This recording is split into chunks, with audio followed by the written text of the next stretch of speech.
Bonsoir Manuel Bompard. Bonsoir. Merci de nous avoir rejoints. Vous êtes coordinateur de la France Insoumise, Oui. député des Bouches-du-Rhône. Manuel Bompard, comment on peut sortir d'une situation de blocage en refusant de bouger? Ah bah ça c'est au président de la République qu'il faut poser Je la me question, doutais que vous alliez me j'imagine. répondre ça. Bah non mais écoutez, les choses elles sont assez simples. Mais alors là, Et excusez-moi, je vais me concentrer. Question, mais je vous laisse Non, poser parce la que je deuxième. vois que vous allez m'emmener immédiatement sur Je sais le pas, terrain, je vous emmène. d'Emmanuel Macron, parce que ces derniers temps, à chaque fois qu'on me pose une question aux Insoumis, directement on passe sur le président de la République. Non, pas sur tous les sujets, mais sur celui-là, en l'occurrence, sur celui qui ne veut pas bouger et ne faire aucun compromis, je pense qu'effectivement c'est un portrait qui lui correspond assez bien. Moi, je parlais des Insoumis et de votre positionnement et de votre stratégie à l'heure actuelle, parce qu'on entend beaucoup de Français, je ne sais pas si vous avez regardé notre émission, le Forum, cette semaine, les Français nous disent qu'il faut dépasser les clivages. Et preuve en est encore ce sondage Elab publié aujourd'hui, 76% des Français exhortent les partis à trouver un compromis pour mettre fin à l'instabilité. Vous n'y croyez pas, vous, au compromis? Mais non, j'ai jamais dit que je ne croyais pas au compromis, et je comprends. D'ailleurs, je suis même surpris qu'il n'y ait pas 100% des Français qui essayent de trouver une solution. Évidemment que tout le monde essaye de trouver une solution. Et d'ailleurs, quand M. Barnier a présenté son budget, qu'est-ce que nous avons fait, nous, les députés du Nouveau Front Populaire et les députés insoumis? Nous avons déposé des amendements. Nous avons cherché à faire voter ces amendements par une majorité de députés à l'Assemblée nationale. Et nous sommes bien partis de la copie de M. Barnier que nous avons proposé de modifier. Qu'est-ce que c'est ça si ce n'est pas la volonté de rechercher un compromis? J'aurais pu dire, votre copie, elle ne nous va pas, on n'en discute pas. Donc évidemment que tout le monde a l'intention d'essayer de trouver des solutions. Moi, ce que je regrette et ce que je dénonce en quelque sorte, c'est ce sentiment que finalement la politique désormais, ce serait qu'on donne l'impression que tout le monde peut se mettre d'accord et qu'il n'y a plus d'orientation politique. Moi, je suis désolé, je porte la parole d'électrices et d'électeurs qui m'ont élu et qui m'ont élu sur des orientations programmatiques. Et je ne vois pas pourquoi je ferais semblant que je vais pouvoir participer à un gouvernement avec M. Retailleau, M. Bayrou, M. Attal, qui portent une politique différente de la mienne. Ce que dit Olivier Faure, et on a bien compris que l'idée de participer à un gouvernement d'intérêt général était rayée de la carte, et ce n'était pas dans ce sens-là, ce n'est pas dans le sens dans lequel va Olivier Faure. Mais en tout cas, ce qu'il dit, lui, il dit, voilà, s'il y a une opportunité, il faut la saisir, il faut pousser au maximum pour essayer, d'avoir un Premier ministre de gauche, et si ce n'est pas le cas, pousser pour faire avancer les idées de gauche. Vous dites c'est complètement illusoire, ça ne sert à rien? Mais pas du tout. Moi, j'ai dit depuis le début, je l'ai dit au lendemain des élections législatives, que le Nouveau Front Populaire étant arrivé en tête des élections législatives, disposant du plus grand nombre de députés à l'Assemblée nationale, nous étions prêts à gouverner tout de suite, malgré une situation difficile, malgré l'absence de majorité absolue à l'Assemblée nationale, malgré une situation qui serait de facto une situation de cohabitation. Et donc, au risque de me répéter, vous m'en voudrez peut-être. Justement, vous répétez, parce que j'ai l'impression que la position des Insoumis n'a pas bougé depuis l'été dernier. Vous avez raison, elle n'a pas bougé. Exactement, alors que les socialistes... Je suis assez fier d'une certaine cohérence. Mais justement, les socialistes, on a le sentiment qu'ils ont peut-être tiré les leçons de cette séquence, qui se sont dit à un moment donné, on arrive dans une situation de paralysie, de blocage total, donc il va falloir trouver une autre méthode, parce que la première n'a pas marché. Le NFP, rien que le NFP, ça n'a pas marché, donc il faut tenter autre chose. Personne n'a dit le NFP, rien que le NFP. Ce que nous avons dit au mois de juillet, parce que vous pouvez me dire je dis la même chose, mais manifestement ce que j'ai dit a été fortement déformé. Ce que nous avons toujours dit depuis le début, c'est qu'il fallait constituer un gouvernement du Nouveau Front Populaire, qui avait comme base programmatique le programme du Nouveau Front Populaire, et qui ensuite allait aller à l'Assemblée nationale pour aller chercher des majorités, texte par texte. C'est ce que nous avons dit. Et normalement, nos institutions, elles fonctionnent comme ça. Celui qui est arrivé premier, on lui donne sa chance. J'ai entendu Mme Bachelot tout à l'heure, elle le disait. D'un certain point de vue, je ne veux pas déformer vos propos. Vous donnez sa chance, et si le Nouveau Front Populaire n'y arrive pas, vous regardez le deuxième, et vous donnez la chance au deuxième. Et puis après, si ça ne marche pas, vous donnez la chance au suivant. Et puis si au bout d'un moment, ça ne fonctionne pas, vous retournez devant les électrices et les électeurs. Parce qu'à la fin, le seul souverain dans une démocratie, ce sont les électrices et les électeurs. C'est pas forcément de gouverner. Vous n'avez pas forcément l'intention que cette situation, elle se débloque. Le but, affiché, c'est une élection présidentielle anticipée. Non, c'est la caricature que peut-être que vous avez. Non, vous me dites, je vous pose la question. Je vous promets que non, puisque je viens précisément de vous dire que mon objectif initial, c'était de constituer un gouvernement du Nouveau Front Populaire. C'était donc bien de gouverner tout de suite. Mais je suis face à un président de la République qui manifestement n'a pas l'intention d'abandonner même une petite parcelle de son pouvoir. Donc à partir de ce moment-là, qu'est-ce que vous voulez que je vous dise d'autre que si le président de la République bloque, il faut débloquer la situation. Et donc ça passe par le fait qu'il y ait une nouvelle élection présidentielle anticipée. Alors justement, on a appris, et vous l'avez assumé, que la France Insoumise commençait à prospecter les élus locaux pour récolter les fameuses 500 signatures. Parce qu'en cas de présidentielle anticipée, on a entre 20 et 35 jours pour le faire. Vous avez raison d'anticiper. Mais je voudrais savoir, vous leur demandez à ces élus un formulaire signé en blanc, et vous mettrez le nom du candidat unique du NFP, ou est-ce que vous leur demandez de mettre un nom précis? Et si oui, lequel? Est-ce que c'est le vôtre? Est-ce que c'est celui de Sophia Chikirou, de Rima Hassan ou de Jean-Luc Mélenchon? Alors écoutez, je vais vous répondre très simplement. C'est moi qui ai signé le courrier en tant que coordinateur de la France Insoumise et nous leur demandons bien évidemment un engagement, une proposition d'engagement à parrainer le candidat que présentera la France Insoumise sans donner son nom, effectivement, parce que son nom n'est pas désigné. Mais ça peut être la France Insoumise et d'autres. Bien sûr. Mais la France Insoumise, on en soutiendra bien. Vous collectez peut-être des signatures pour Raphaël Glucksmann? Non, je crois pas. Parce que, en l'occurrence, j'ai aussi dit les choses assez clairement sur le fait que dans l'hypothèse où il devait y avoir une élection présidentielle anticipée, il me semblait que la France Insoumise avait une responsabilité de proposer une candidature. Mais qu'ensuite, cette candidature, elle pourrait être ouverte à d'autres si d'autres veulent mener cette éventuelle campagne présidentielle anticipée avec nous. Je vais vous laisser poser votre question. Je veux juste dire quand même une chose, c'est intéressant. J'ai écrit un courrier à Bruno Retailleau, qui était ministre de l'Intérieur, qui est désormais ministre démissionnaire de l'Intérieur, pour lui demander des explications sur comment ça fonctionnerait. Il me semble que ça serait quand même intéressant de savoir, dans un délai de 20 à 35 jours, combien de jours vous aurez, par exemple, pour récolter les parrainages. En pleine fin d'année. Pas. Et il y a eu une relance qui a été faite, et il dit ce n'est pas un sujet, donc on n'en parle pas. Je trouve ça quand même un peu problématique quand vous êtes Emmanuel Macron a dit qu'il ne démissionnerait pas. Oui, d'accord, mais l'objectif, c'est quand même de prévoir les différents cas de figure. L'affaire des 500 signatures, on ait des informations sur ce sujet. L'affaire des 500 signatures a été inventée après 74, la seule campagne qui s'est faite en 35 jours à cause de la mort de Pompidou, avec celle de 69, et avec 100 signatures. Exactement. Ça avait éliminé d'ailleurs Le Pen. Donc ce serait quand même intéressant de savoir comment ça se produirait. Mais Madame Amadi voulait poser une question. Non, mais justement, en attendant l'éventualité qui est quand même en attendant Godot, revenons au présent, et la possibilité d'une présidentielle anticipée, on voit bien en fait qu'il y a une immense fatigue de la part de nos concitoyens qui attendent en fait que quelque chose se délivre. Que vous le disiez, vous l'avez beaucoup dit, on veut changer la vie des Français, dont acte. Mais est-ce que là-dedans, il n'y a pas une part d'irresponsabilité à se dire, en fait, pardon, et je vais être un peu provocatrice, on joue à chat perché, on ne bouge pas, on reste sur nos positions, et pendant ce temps, en se disant, en fait, on est pur, on est radicaux, et on est sûr qu'on ne pourra pas être taxé de trahison éventuelle avec notre programme, etc., contrairement à potentiellement les socialistes, si toutefois ils y vont. Est-ce que là-dedans, il n'y a pas aussi un risque d'effriter votre socle parce que les gens aujourd'hui sont dans un état d'épuisement par rapport à ce qui se passe, qui conduit à un véritable rejet de la classe politique en général, dont vous êtes aussi victime?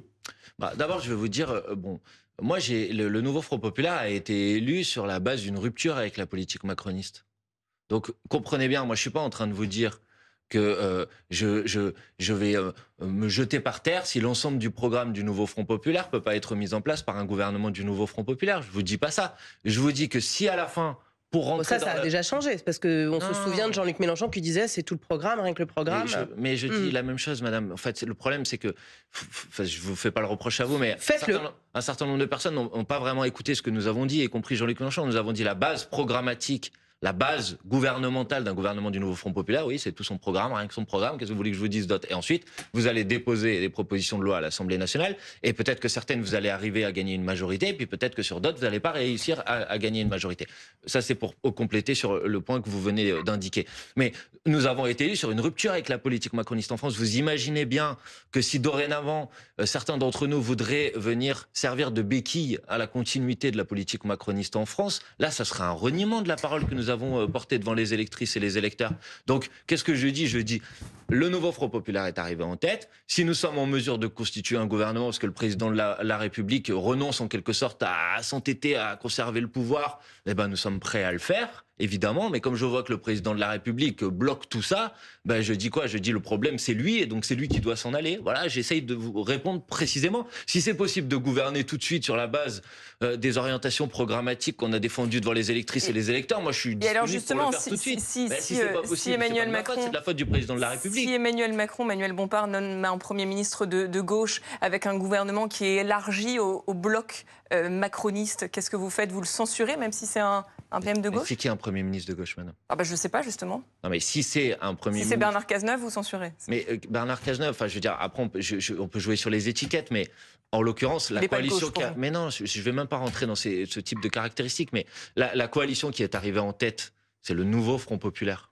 Donc, Si vous voulez donner la chance au nouveau Front Populaire, vous nommez un candidat, ou en l'occurrence une candidate proposée par le nouveau Front Populaire. Vous nommez pas la seule figure dite de gauche qui s'est opposée au nouveau Front Populaire. Je vais prendre un exemple, mais c'est bien. C'est pour comprendre. Ça s'appelle un candidat porté par Emmanuel Macron. C'est pour bien comprendre votre position. Et ça peut paraître un peu utopiste, mais alors justement, imaginons, Nora Hamady nous disait tout à l'heure, pourquoi pas Marine Tondelier à Matignon. Et moi, je vais rajouter, je sais pas moi, Olivier Faure. Mais en tout cas, quelqu'un du NFP qui serait à Matignon, mais qui devrait pour cela composer avec des macronistes. Est-ce que là, vous dites, on censurera si... Mais non, mais je dis quoi? Je dis que si le président de la République se tourne vers une figure du nouveau Front Populaire. Vous avez évoqué Marine Tondelier, Olivier Faure. Mais pas avec un gouvernement NFP. Citer Fabien Roussel, Mathilde Panot, Clémence Guettet, qui vous voulez. Mais j'espère, puisque je pense qu'on est quand même loyaux dans les engagements qu'on a pris devant les uns et devant les autres, qu'est-ce qu'on va faire? On va dire, mais nous, on a désigné une candidate tous ensemble.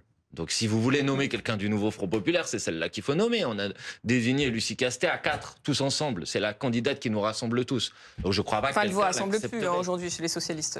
En l'occurrence, ça j'en sais rien, vous leur poserez la question, mais elle nous ils l'ont déjà dit, c'est pas une option. Olivier Faure l'a déjà dit, c'est plus une option. Non, moi j'ai pas entendu ça. Il a dit que c'était pas la seule, mais que ça ne lui posait pas de difficulté, Lucie Castet. Donc le soutien sans participation, c'est une option encore dans votre jeu. Si c'était par exemple quelqu'un du NFP, vraiment à gauche, mais pas Lucie Castet, vous diriez bon allez, on va pas avec lui. Mais je vous ai répondu sur ce sujet, c'est que je crois pas que quelqu'un accepterait. Mais enfin après, moi je veux bien, si vous voulez, qu'on discute des hypothèses qui, au stade où on est en train de se parler, ont sans doute 0,0,1% de chance d'arriver. On spécule. Mais en l'occurrence, ce qui m'inquiète, pour être très franc dans les rapports avec le reste du nouveau Front Populaire, c'est pas vraiment cette hypothèse-là.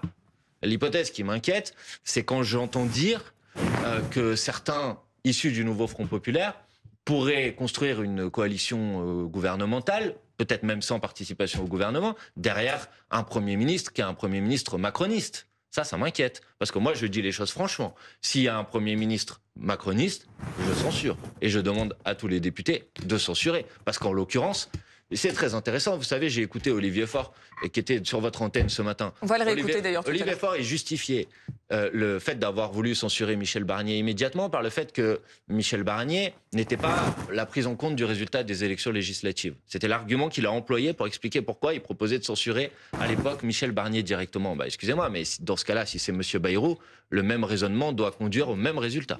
Est-ce qu'il y a une chose qui est quand même factuelle, c'est que quand on regarde la constitution de l'Assemblée nationale, la coalition qui arrive en tête, ce n'est pas le nouveau Front Populaire, c'est la coalition qui est composée par... Et ce qui a été rebaptisé socle commun, je ne sais pas si c'est très juste comme dénomination, mais voilà, qui est constitué par les soutiens du président, enfin, du Premier ministre qui a été choisi par M. Macron, avec les différentes composantes. Je simplifie, je dis macroniste parce que ça n'a pas beaucoup de sens. Et LR, ils ont 15 voix de plus que vous dans ce domaine. Donc la coalition majoritaire, ce n'est pas le cartel des gauches, c'est bien ce socle commun. Donc il n'était pas illégitime de choisir un Premier ministre dans cette coalition. Et ce qui est à craindre pour vous, c'est que si on choisit un Premier ministre de gauche de votre sensibilité, les mêmes causes produisent les mêmes effets, que vous fassiez censurer dans l'immédiat. Alors, Madame on discute, il n'y a pas de problème, Madame Bachelot. Mais je voulais juste vous dire quand même quelque chose. Je ne suis pas d'accord avec votre analyse sur le fait que ce que vous avez appelé, ou ce que certains ont appelé le socle commun, serait arrivé en tête. Parce qu'en vérité, ils n'ont pas présenté des candidats communs aux élections législatives. Et quand ils se sont présentés aux élections législatives, les candidats des Républicains, ils n'ont pas dit qu'à la fin c'était pour gouverner avec les macronistes. La vérité, c'est que s'ils l'avaient dit au moment de la campagne législative, un certain nombre de leurs électrices et leurs électeurs auraient sans doute pas voté pour. Oui, enfin maintenant, il y a une Assemblée nationale. Très bien. Et il y a des discussions qui se passent, les choses évoluent. Très bien. Madame, excusez-moi, mais à un moment, je veux dire, faut dire les choses clairement. Vous pouvez me faire plein de reproches. Il n'y a pas de problème. Non, je ne fais pas de reproches. J'ai l'habitude. Mais... Non, je ne posais pas à la victime. Vous ne faites aucun reproche, je vous pose des questions. Laissez-moi terminer, vous allez voir. Vous ou d'autres. Mais la vérité, c'est que nous, on a dit les choses clairement. On a présenté un programme, le programme du nouveau Front Populaire. On a présenté des candidatures communes dans toutes les circonscriptions sur la base de ce programme. Bon, oui, mais c'est en train de partir en brioche, votre cartel. Mais pourquoi vous dites ça? Parce que j'entends les déclarations des uns et des autres. La mise en garde de Mélenchon, revenez à la raison et à la maison. Bah alors, attendez, justement, Manuel Bompard, si vous permettez, on va réécouter ce que disait Olivier Faure ce matin chez Apolline de Malherbe. Montrez-nous ça. C'est LFI qui, pour l'instant, en tout cas, donne le sentiment d'être à côté de l'aventure. La réalité, c'est que ça ne fonctionne pas comme ça. Et quand on est dans une coalition, on ne passe pas sa vie à menacer, à vitupérer. On cherche au contraire à concilier les points de vue. Je vais dire une chose toute simple. C'est que plus Jean-Luc Mélenchon crie, moins on l'entend. Et donc, il devrait comprendre aujourd'hui que sa responsabilité à lui qui est un leader important de la gauche, qui a été celui qui a été jusqu'à faire 22% en élection présidentielle. Sa responsabilité à lui, ce n'est pas simplement d'organiser à chaque fois la résistance, être tout le temps dans je ne veux rien. Non, il faut qu'il soit celui aussi qui avance, qui propose et qui, parfois, accepte aussi les compromis. Avec des amis pareils, on n'a pas besoin d'adversaires. Je vais vous dire quelque chose. Je suis d'accord avec Olivier Faure sur un point. C'est que nous n'avons pas envie de participer d'une aventure.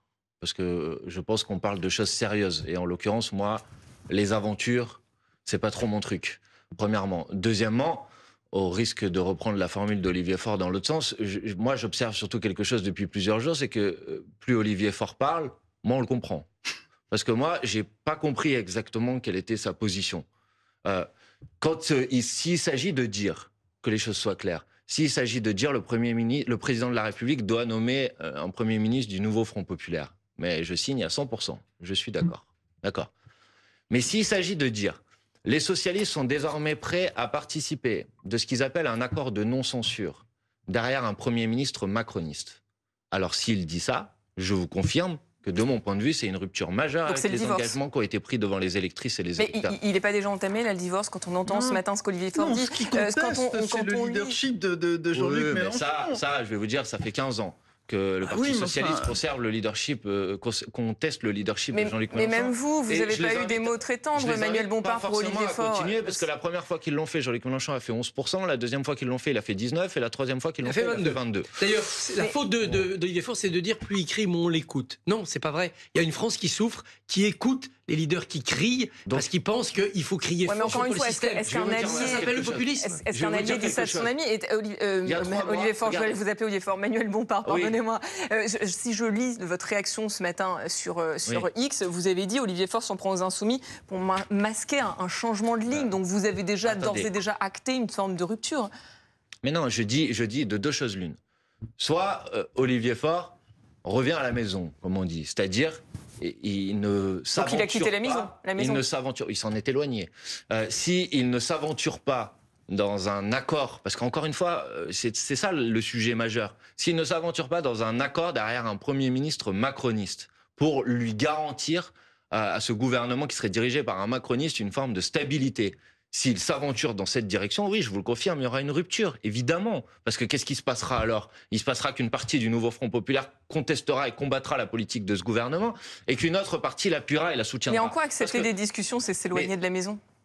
Mais en fait, c'est pas accepter des discussions. C'est moi, je suis déjà allé à l'Élysée, évidemment, pour y porter des choses. Le problème, c'est pas ça. Le problème, c'est que le président de la République, Emmanuel Macron, a dit quel était l'objet de ces discussions. Et l'objet de ces discussions, le président de la République en a fixé le cap, c'est construire une coalition. Il a dit un gouvernement d'intérêt général. Ce qui devrait quand même vous faire sourire, parce que s'il s'agit désormais de construire un gouvernement d'intérêt général, j'en déduis donc que tous les gouvernements précédents défendaient des intérêts particuliers. Particuliers non, mais partisans. Parce qu'il y avait des majorités. Donc on allait à fond dans une direction. J'espère que les gouvernements précédents avaient au moins l'ambition, même si je ne partageais pas leurs orientations politiques, de servir l'intérêt général. Bref. Ils pensaient que leur intérêt partisan faisait le bien de tout le monde. Je passe sur le mot. Mais intérêt général, une question. Soit il s'entête, soit il va au bout de cette logique-là, et alors évidemment qu'il y a une rupture. Soit il revient à la raison et il dit bon. Et il n'est pas question pour nous de servir en quelque sorte de béquille à la continuité de la politique macroniste en France. Et dans ce cas-là, je serais rassuré. Allons jusqu'au bout, parce que vous dites participer à un gouvernement, mais encore une fois, c'est pas sur la table. Ce qui est sur la table, ce qu'a mis sur la table ce qu'a mis sur la table le Parti socialiste, c'est autre chose. Ils ont dit voilà, nous, ce qu'on propose, c'est que le futur gouvernement n'utilise pas le 49.3.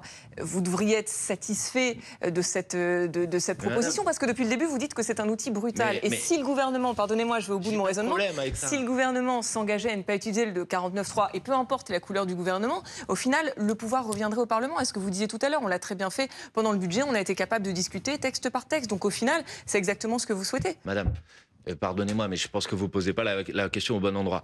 Moi, le 49.3, je suis pour sa suppression. C'est dans le programme du nouveau Front Populaire. Donc, j'ai pas de problème avec ce sujet. Mon problème, c'est pas ça. Mon problème, c'est que Olivier Faure, quand il tient ses propos, il envisage de ne pas censurer un gouvernement qui serait dirigé, par exemple, par M. Bayrou et qui pourrait contenir en son sein des ministres comme M. Retailleau. Moi, ça, je suis pas d'accord avec. Je suis pas d'accord. Pour l'instant, il n'a pas dit ça. Excusez-moi, vous aviez Pierre Jouvet sur ce plateau. C'était pas clair. Attendez, madame, pardon. Je vous ai regardé, vous voyez. Hier, vous aviez Pierre Jouvet sur ce plateau. Vous lui avez posé précisément la question. En 1 minute, à peu près, il a répondu une fois oui et la fois d'après non. Il a dit on attendera de voir le nom du Premier ministre pas, et a priori, ce gouvernement-là. Moi, excusez-moi. Vous avez raison. Donc, c'est un point de désaccord.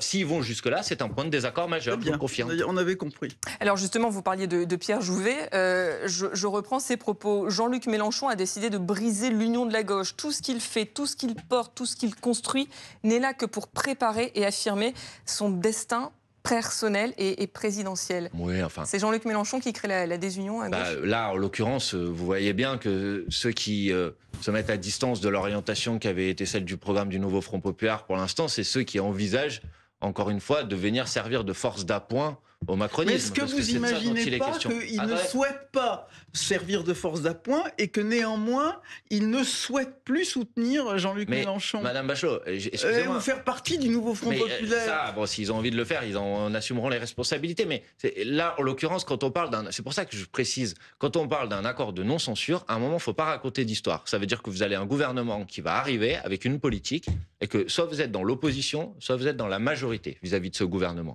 Si vous ne le censurez pas, vous êtes dans la majorité. Peut-être que justement, il y a un autre chemin. Dans le sondage de BFM ce soir sur les personnalités éventuelles, on voit bien qu'effectivement, le camp présidentiel est très bas. Mais il semble être plutôt à même de dire, tiens, pourquoi pas quelqu'un qui soit issu de la société civile, qui soit pas politique, à tout le moins non partisan.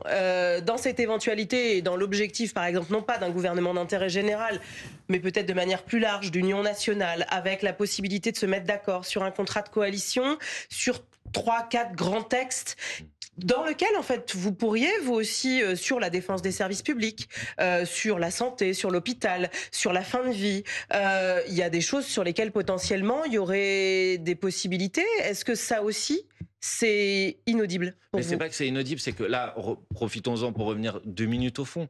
Le problème, c'est que moi, si je suis en désaccord avec les uns et les autres, c'est pas parce que j'ai pas envie d'avancer. C'est parce que il y a des points, c'est la politique, c'est ça. On porte des projets politiques qui, sur certains points, sont antagonistes. Donc, mais est-ce qu'il n'y a pas des choses sur lesquelles, typiquement, avec le bloc centriste ou le socle commun, j'en sais rien, il y a quand même des choses, typiquement peut-être sur les services publics, sur lesquelles vous pourriez être d'accord?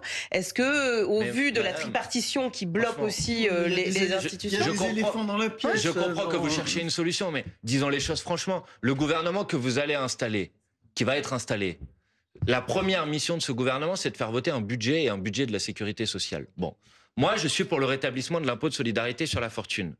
Les macronistes l'ont supprimé. Moi, je suis pour abroger la réforme de la retraite à 64 ans. Les macronistes l'ont instaurée. Moi, je suis pour mettre en place une taxe sur les super profits.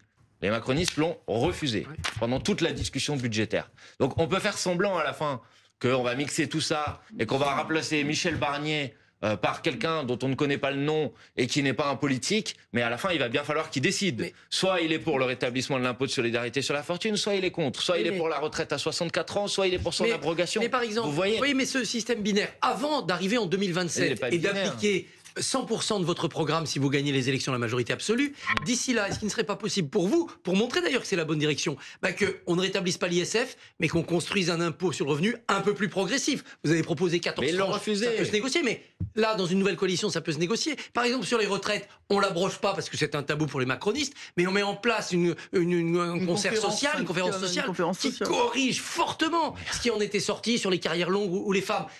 pas définitivement, Oui. en attendant 2027, qui est quand même notre grand rendez-vous, 2027 ou avant d'ailleurs, c'est-à-dire la présidentielle. Mais Christophe Barbier... Prenez votre bénéfice. Mais oui, mais justement, vous êtes en train de me dire, regardez, on pourrait faire un compromis si vous abandonniez toutes vos revendications et que vous repreniez ceux des macronistes. Mais non.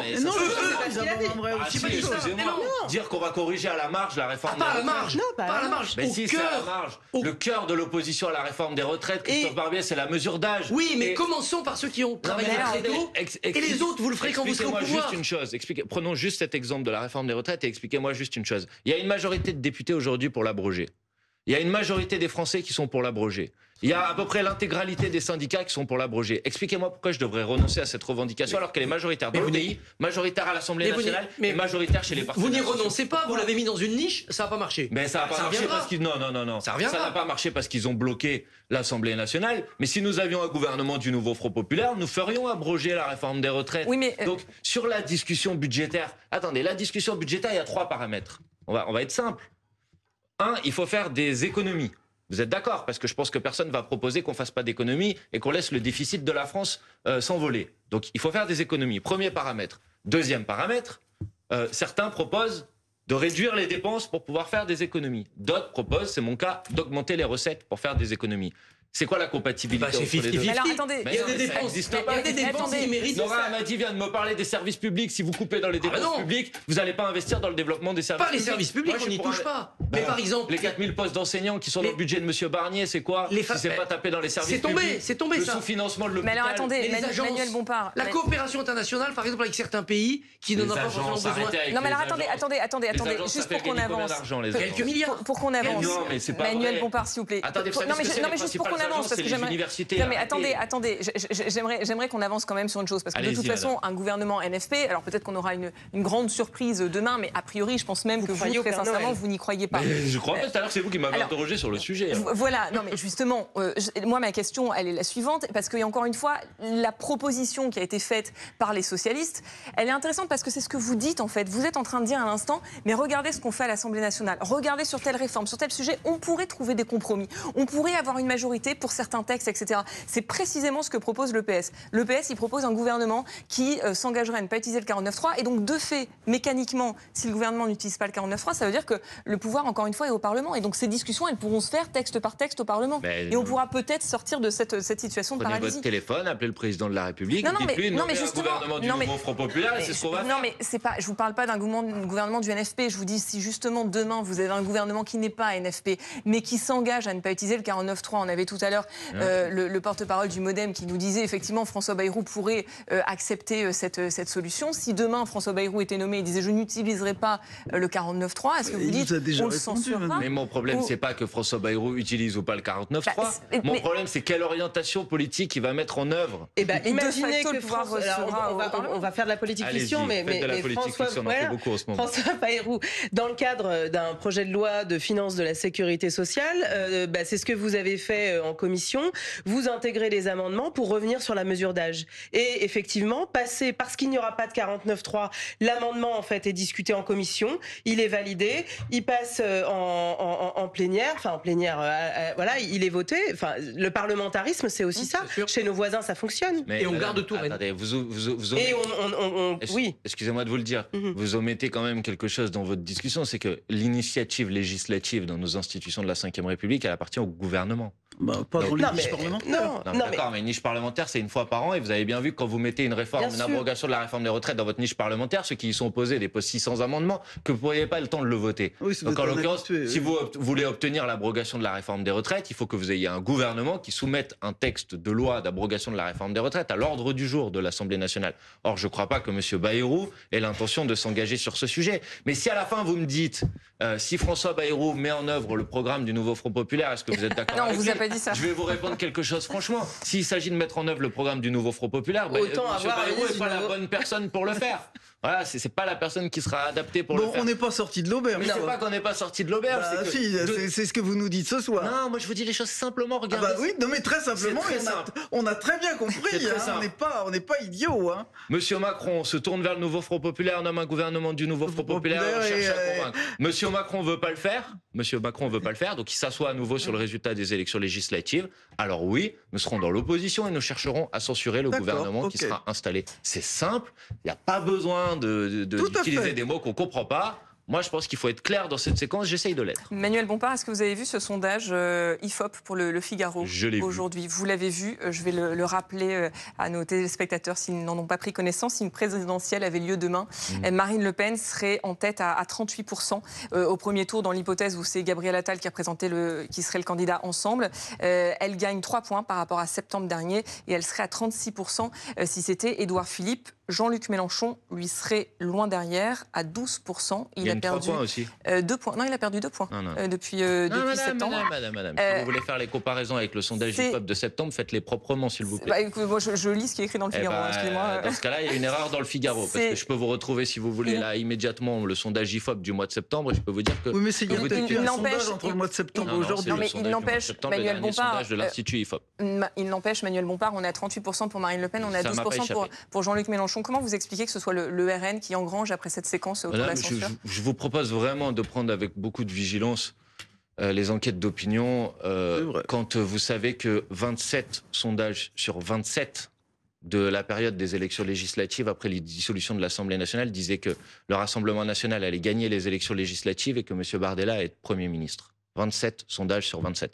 Alors moi, je veux bien qu'on recommence en permanence le fait que ce soit maintenant les sondages qui font l'alpha et l'oméga de la vie politique, mais en l'occurrence, quand ils se sont trompés, quand ils se sont trompés 27 fois sur 27, peut-être qu'on pourrait désormais apprendre à être un petit peu vigilant sur les sondages. Maintenant, si vous voulez m'interroger sur le sujet, je vais vous répondre. Ouais. Moi aussi, je peux jouer avec les sondages. À l'élection présidentielle de 2022, Jean-Luc Mélenchon, il a commencé à 8 et Mme Le Pen, elle était à 30,5 dans les premiers sondages. Et Mme Hidalgo à 7. Attendez, et Jean-Luc Mélenchon, il était à 8 et Marine Le Pen, elle était à 30,5. Finalement, Marine Le Pen, elle a fini à 23 et Jean-Luc Mélenchon à 22. Et Hidalgo à 1,7. Ça veut dire que Jean-Luc Mélenchon va faire un calcul rapide. Il a fait 14 points de plus par rapport au premier sondage et Marine Le Pen, elle a fait 8 points de moins. Et ça s'appelle la campagne électorale. Et ça s'appelle celui qui crie, il est entendu dans la France d'aujourd'hui. C'est là où Olivier Faure se trompe. La force tribunicienne de Jean-Luc Mélenchon, elle est intacte. Ça l'amènera peut-être au deuxième tour. Ça ne le rend pas capable de battre Marine Le Pen, à cause de la sociologie et du poids de l'élection âgée. Monsieur Barbier. À mon sens. Mais bon, vous pouvez donner vos analyses.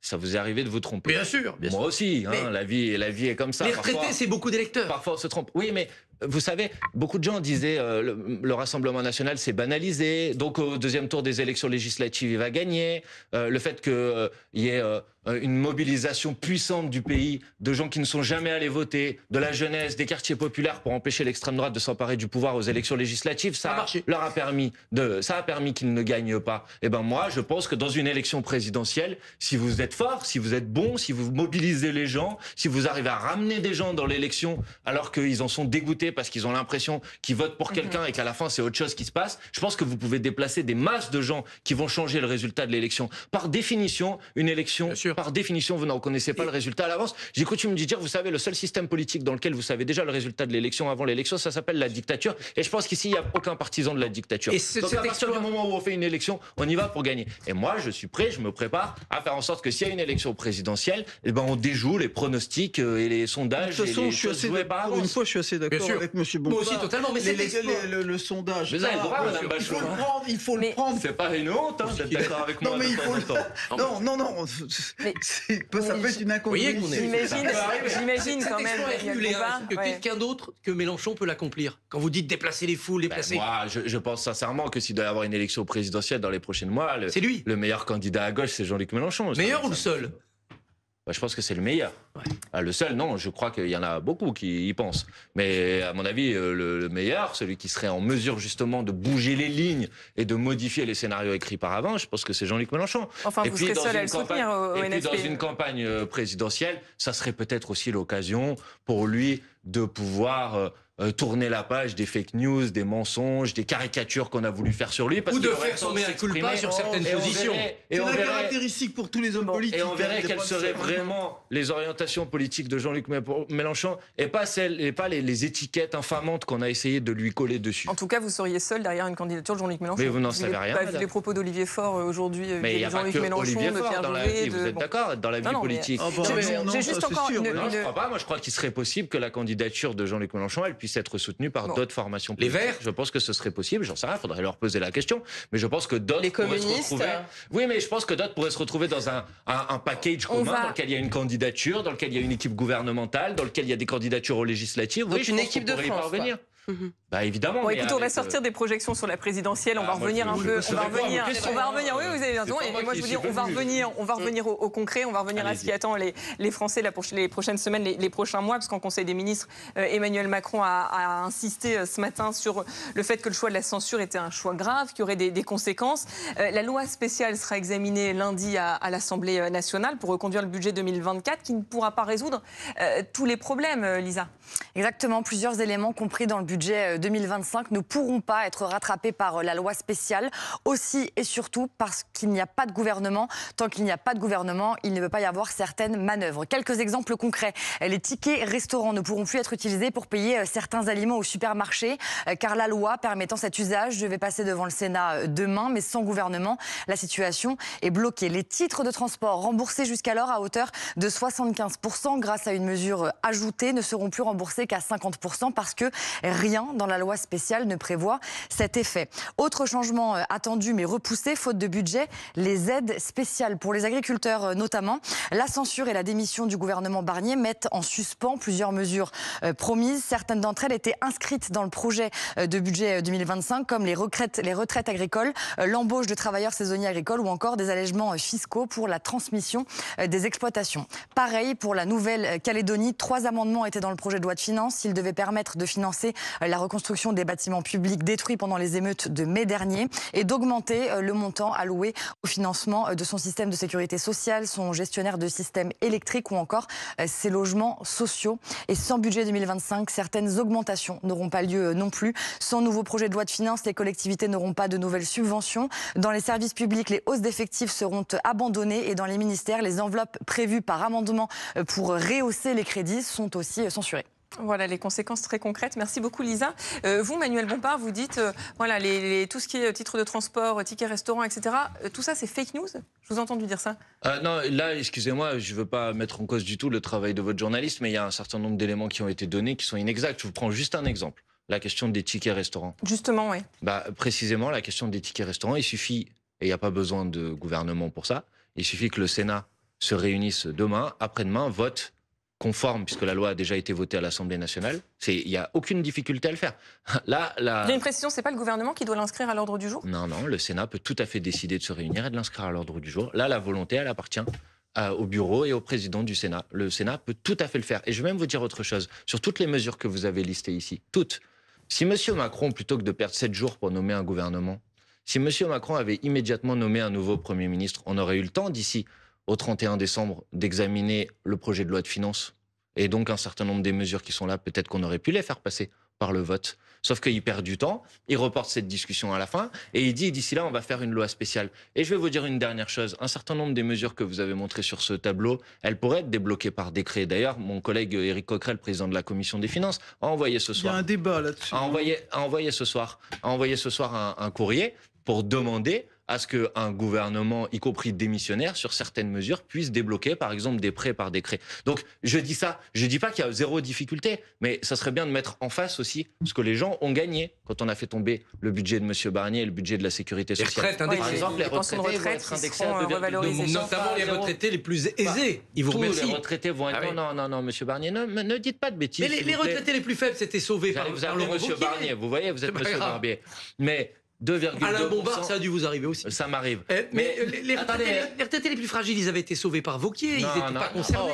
Franchement, pas vous. Jusqu'en juillet, c'était... D'accord. Au 1er janvier, ils auraient été revalorisés de combien, les retraités les plus modestes? C'est-à-dire la moitié de l'inflation. Non, pas la moitié de l'inflation. 0,8%. C'est ça ce qui était prévu dans le budget de M. Barnier. Ils vont être revalorisés de combien? De 2, là. Voilà. Donc les retraités modestes, ils y gagnent. Mais les aisés, ils y gagnent aussi. Est-ce qu'il fallait faire quelque chose de plus fin? Non, mais ça, on a déjà eu ce débat. Donc, je veux juste préciser... Oui, alors il y a un point. Mais alors justement... Non,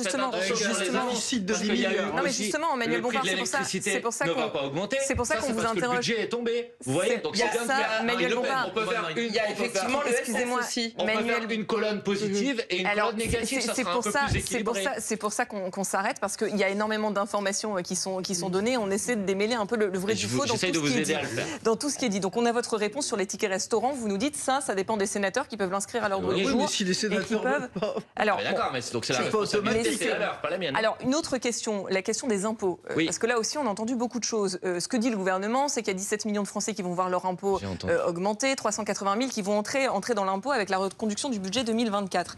Le Conseil d'État, vous dites, on va déposer un amendement pour essayer de régulariser tout ça. Le Conseil d'État a dit hier qu'il n'était pas possible de rajouter un amendement pour l'indexation du barème de l'impôt, c'est-à-dire une disposition qui permettrait justement de ne pas augmenter ces impôts pour les Français concernés. Alors, d'abord, deux choses.